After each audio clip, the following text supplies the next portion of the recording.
जिणे पासे तिनामेण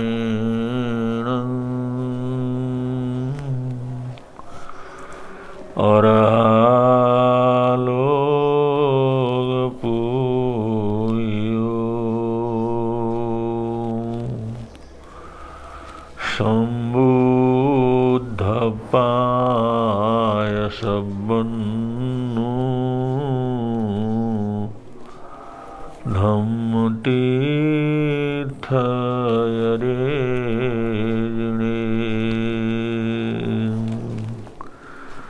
धम्म तीर्थ रे।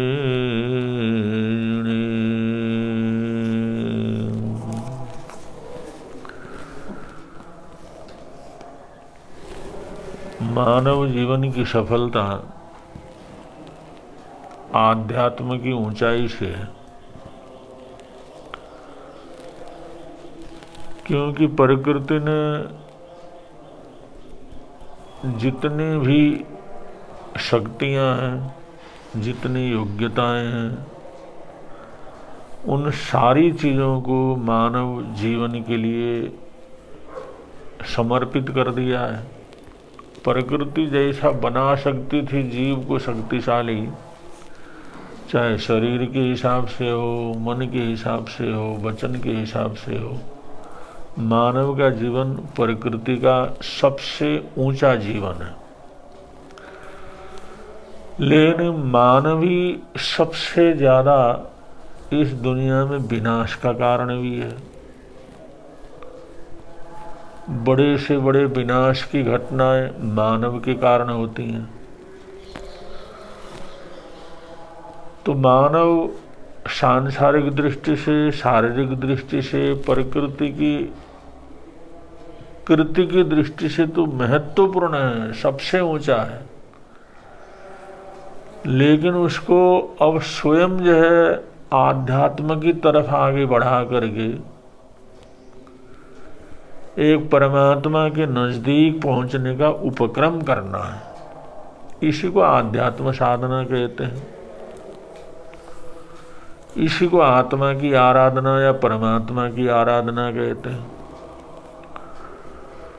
और इसके लिए बहुत कुछ अनुष्ठान करने की बजाय जीवन को सादगी पूर्ण रूप से जीना आवश्यक है। तो उसके लिए कहावत है भारतीय संस्कृति में, सादा जीवन उच्च विचार। अगर मनुष्य सादा जीवन रखेगा और अपने विचारों को ऊंचा रखेगा तो आध्यात्म शिखर के ऊपर वो शनै शनै आगे चढ़ता जा सकता है।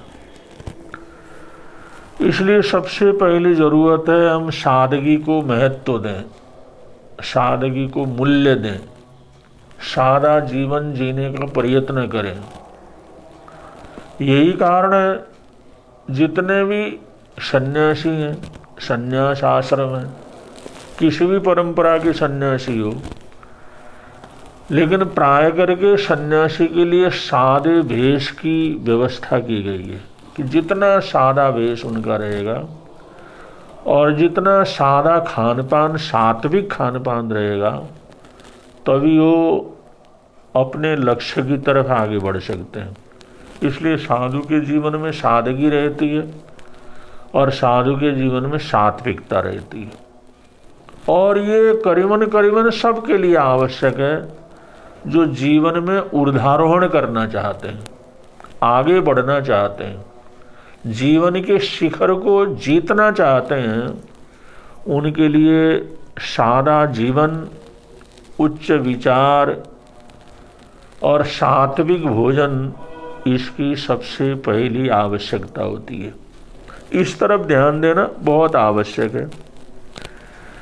एक बार एक घर के अंदर अतिथि आए तो गृहपति ने बड़े सम्मान के साथ उसके लिए तरह तरह के स्वादिष्ट भोजन बनाया, गरिष्ठ भोजन का निर्माण किया, बनाया, तैयार किया। कि बहुत लंबे समय के बाद अतिथि आए हैं, मित्र आए हैं, और तो उनको गरिष्ठ से गरिष्ठ भोजन, बढ़िया से बढ़िया भोजन करवाएं। तो जिस समय उन्होंने बढ़िया भोजन, गरिष्ठ भोजन परोसा, तो उस मित्र अतिथि ने कहा कि मैं इस भोजन को नहीं कर सकता, क्योंकि ये बहुत गरिष्ठ भोजन है और मेरी ऐसा भोजन करने की आदत नहीं है। मैं तो बिल्कुल सादा भोजन करता हूँ, रूखी रोटी और एक दाल और थोड़ी सब्जी, बस अपने लिए तो इतना ही पर्याप्त है। अब ये भी एक आत्मबल की बात रहती है, स्वाभिमान की बात रहती है। इंसान अपने सादे जीवन को सामूहिक रूप से स्वीकार भी कर सके और उसके लिए कुछ बोल भी सके। और गृहपति ने तो तरह तरह से, गृह स्वामी ने उनको आग्रह किया, आप आए हैं तो ये भोजन करें, स्वादिष्ट है, बढ़िया है। लेकिन उसने कहा नहीं, मैं तो सादा ही भोजन करूँगा। तो उन्होंने उनको सादा भोजन बना करके परोसा। तो उनको कहा भाई तुम्हारे को कोई तकलीफ परेशानी है या कोई और कारण है जिसकी वजह से गरिष्ठ भोजन, स्वादिष्ट भोजन आप करते ही नहीं हैं? उसने कहा नहीं, मैंने अभ्यास ही ऐसा किया हुआ है और पचखान वगैरह मैंने किया हुआ, त्याग किया हुआ है, मैं सादे से सादा ही भोजन करता हूँ। तो उस मित्र ने अतिथि से पूछा, भाई इसका कारण क्या है, इसकी ज़रूरत क्या है, इसकी आवश्यकता क्या है? जब प्रभु परमात्मा ने सब दिया हुआ है तो बढ़िया से बढ़िया चीज़ उपलब्ध होते हैं तो उनको ग्रहण करना चाहिए। तो अतिथि सोचने लगा भाई इनको समझाया कैसे जाए। तो उसने कहा कोई दर्पण है आपके घर में? उन्होंने कहा दर्पण तो है, सामने ही है दर्पण, और उसमें बड़ा अच्छा चेहरा सबका दिख रहा था।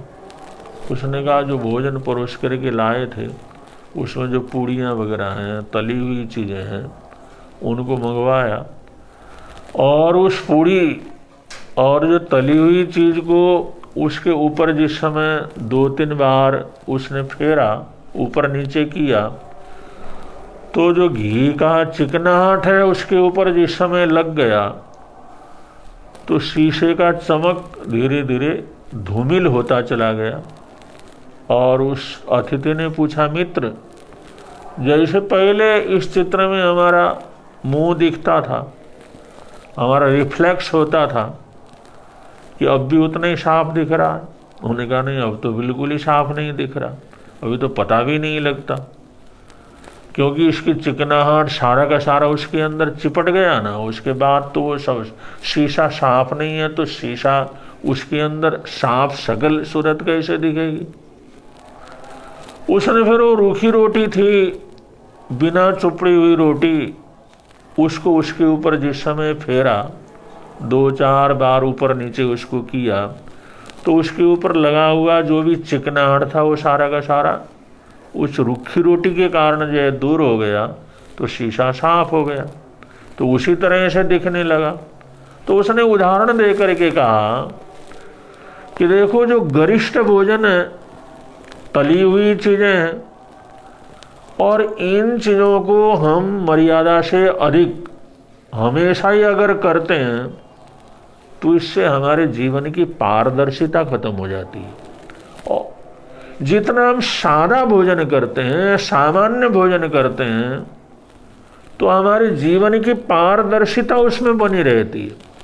तो आध्यात्म साधना के लिए, योग साधना के लिए, शरीर को सही रखने के लिए, मन को सही रखने के लिए गरिष्ठ भोजन से बचने की जरूरत है। सिर्फ स्वास्थ्य के लिए नहीं, इसका प्रभाव मन के ऊपर भी पड़ता है। बाकी भोजन का प्रभाव तो पड़ता ही पड़ता है, क्योंकि जैसा भोजन होता है वैसा ही मन होता है, उसी प्रकार की प्रवृत्तियां होती हैं। इसलिए हमारे देश में ये सादे भोजन की, सादे जीवन की एक बड़ी प्राचीन परंपरा रही हुई है। और गरिष्ठ भोजन के लिए हमारे देश के उन महापुरुषों ने ऐसी व्यवस्था की, 4 महीने के बाद, 2 महीने के बाद, 6 महीने के बाद ऐसे पर्व रखे। उन पर्वों के अंदर हम चाहे भरे 1 दिन के लिए गरिष्ठ भोजन करें, लेकिन रोज गरिष्ठ भोजन की परंपरा थी ही नहीं। लोग पुड़ियाँ खाने के लिए, हलवा खाने के लिए 2-2, 3-3 महीना, 4-4 और 6-6 महीने का इंतजार करते थे। वो पर्व आएगा, वो महोत्सव आएगा, वो दिन आएगा तो हम वो चीज़ खा लेंगे। अब आज आदमी रोज ऐसे भोजन को करता है और यही कारण है उसके शरीर की स्वस्थता के अंदर बड़ा उसका दुष्प्रभाव पड़ता है, सोच के ऊपर दुष्प्रभाव पड़ता है, देखा देखी एक दूसरे के ऊपर उसको नकल करने की प्रवृत्ति चलती है, जिससे जो है एक साधारण भोजन करके, सामान्य भोजन करके थोड़े पैसे से हम अपना अच्छा जीवन जी सकते थे, उसके लिए बहुत अधिक खर्च करना पड़ता। और बहुत अधिक खर्च करते हैं तो उसकी कमाई के लिए बहुत अधिक झूठ बोलना या और ऐसे पाप करने पड़ते हैं जो नहीं करने चाहिए। तो सादा जीवन और सादा भोजन और उच्च विचार ये सिर्फ शरीर के लिए नहीं है, ये सामाजिक व्यवस्था के लिए, जीवन की उन्नति के लिए, राष्ट्र की उन्नति के लिए भी बहुत आवश्यक है। हमारे देश के प्रधानमंत्री लाल बहादुर शास्त्री अत्यंत सादगीपूर्ण जीवन जीते थे और स्वतंत्रता सेनानी रहे, और भारत के प्रथम मंत्रिमंडल के अंदर भी उन्होंने मंत्री के रूप में काम किया, देश की सेवा की। लेकिन उनकी जीवन की सादगी अपने आप में अद्भुत थी और वो देश के हित के लिए बहुत कुछ सोचते थे। और सादगी के अंदर रहने वाला व्यक्ति सादा दिखते हुए भी कितना बलवान हो सकता है, ये 1965 की लड़ाई के अंदर पाकिस्तान ने देखा, सारी दुनिया ने देखा। जिस समय चीन ने 1962 के अंदर आक्रमण किया तो उसने भारतीय उसने अपना जो जमीन हड़पना था, जो करना था, जितने आगे आना था, वो सब करके उसने युद्ध विराम किया। एक तरफ से उसने जीता, नुकसान पहुंचाया देश को, जबकि जवाहरलाल नेहरू वो तो अंग्रेजों की तरह थे, वो तो सूट बूट को पहनने वाले थे। उन्होंने सादगीता उनके जीवन के अंदर नहीं थी और उन्होंने वो दूरगामी दृष्टि से नहीं सोचा और उन्होंने कहा भाई ये सेना के लिए इतना खर्च करने की क्या ज़रूरत है, इसमें इतना बर्बाद करने की क्या ज़रूरत है, सारी दुनिया के अंदर तो शांति है। तो उन्होंने सेना की तरफ बिल्कुल ही ध्यान नहीं दिया। उसका लाभ उठा करके चीन ने ऐसा आक्रमण किया, देश को बड़ा भारी नुकसान उठाना पड़ा। और यही सोच जिस समय पाकिस्तान के मन के अंदर आया, भाई जवाहरलाल नेहरू को जो है चीन ने ऐसे, उसने जो है ऐसा चकमा दे दिया, तो हम अब तो जो है प्रधानमंत्री के पद के ऊपर भी लाल बहादुर शास्त्री हैं, वो तो बेचारे वैसे छोटे हैं और वैसे सादे हैं, तो उनको तो किसी भी तरह से हम कुछ कर सकते हैं। तो उसने 65 की लड़ाई छेड़ दी। और वो लड़ाई छेड़ने का मतलब क्या था? कोई मतलब नहीं, सिर्फ इसलिए भाई भारत इस समय कमजोर है और ये चीन का सामने मुंह की खा चुके हैं, तो इस समय इनको जीत करके पूरे भारत को इस्लामीकरण कर दो, अपने में मिला दो। उनका जो एजेंडा यही था और इसी एजेंडे के तहत उन्होंने पाकिस्तान बनाया था। धीरे धीरे हम भारत को भी पाकिस्तानी बना देंगे, पूरी तरह से इस्लामिक देश बना देंगे। तो जैसे उन्होंने आक्रमण किया तो लाल बहादुर शास्त्री की तो सोच ही अलग थी। उन्होंने तो अंदर अंदर सेना को इतनी मजबूती दी थी और उन्होंने जय किसान के साथ साथ जय जवान का नारा जोड़ दिया था। अब जिस समय पाकिस्तान के साथ युद्ध हुआ तो भारतीय सेना ने इस तरह से खदेड़ा, पाकिस्तान तिलमिला उठा, ऐसा हालत उसकी हो गई। उन्होंने कहा अगर हफ्ता 10 दिन तक ये युद्ध नहीं रुका तो पाकिस्तान का नामो निशान खत्म हो जाएगा। और उसने अमेरिका से बड़ी प्रार्थना की किसी तरह से इस युद्ध को बंद करवाओ, लेकिन पाकिस्तान वालों ने कहा नहीं। पाकिस्तान ने जिस समय अमेरिका से प्रार्थना की कि अमेरिका के सामने हाथ जोड़े, भाई अगर एक हफ्ता भी अगर ये युद्ध नहीं बंद होता तो हमारा पाकिस्तान का नाम नहीं रहेगा, तो आ जाएंगे पूरी तरह से राजधानी तक। इसलिए जो है इसको ये जो हिंदुस्तान की तरफ से युद्ध है इसको बंद करवाओ और किसी तरह से युद्ध विराम करवाओ। तो अमेरिका ने कहा भाई हम लाल बहादुर शास्त्री को नहीं समझा सकते, उस आदमी को समझाना हमारे बस का नहीं है। वो इतना अपने देश के लिए जिद्दी आदमी है, लेकिन उसको हम नहीं समझा सकते। उस समय 1965 में अमेरिका कहता है कि हम भारत के प्रधानमंत्री के ऊपर दबाव नहीं दे सकते। उसने बहुत से उनके काम देखा था। अब सादा जीवन था उनका, साधारण जीवन था, छोटे से एक शरीर को धारण करते थे, लेकिन सादे जीवन के अंदर कितनी ताकत थी, कितना बल था। अमेरिका कहता अपने मित्र देश पाकिस्तान को कि मैं जवाहरलाल नेहरू के ऊपर कोई दबाव नहीं डाल सकता। तो उसने कहा फिर करें क्या? तो उन्होंने कहा ये जो लाल बहादुर शास्त्री रूस के जो प्रधानमंत्री हैं, राष्ट्रपति हैं, उनके प्रति मैत्री है और वो लोग उनको बुला करके समझा सकते हैं और उनकी तरफ जो है तुम हाथ जोड़ो, उनको प्रार्थना करो। अगर रूस चाहेगा और रूस के प्रधानमंत्री चाहेंगे और वो किसी तरह से उनको समझा सकते हैं, लेकिन हमारे बस की बात नहीं है। अब ये कितनी बड़ी जीत थी। अमेरिका जैसा देश जो अपने आप को सबसे बड़ी ताकत समझता था, वो कहता था कि लाल बहादुर शास्त्री को मैं नहीं समझा सकता। अब क्या थे, साधारण भेष था, सादा जीवन था, सादा खान पान था और साधारण रूप से रहते थे, लेकिन उनका बल, उनकी ताकत, इससे जो अनुमान लगाया जा सकता है। और पाकिस्तान को तो वो तो वहाँ उनको बुलाया, कुछ ऐसी बात हो गई और ये ऐसे षड्यंत्र अंदर बाहर से बने जिससे वो लंबे समय तक भारत को नेतृत्व न दे सके। ये तो भारतीय जनता का, हम सबका दुर्भाग्य था, लेकिन बहुत ताकतवर थे। तो सादा जीवन जीने वाले लोग, उनके अंदर बड़ी गहरी सोच होती और बड़े ताकतवर होते हैं, वो बलशाली होते हैं। अब्दुल कलाम क्या थे, उनकी सादगी, वो राष्ट्रपति बने लेकिन अपनी सादगी के ऊपर जो हमेशा से सादा जीवन जीते थे उसमें जरा सा भी उन्होंने फर्क आने नहीं दिया।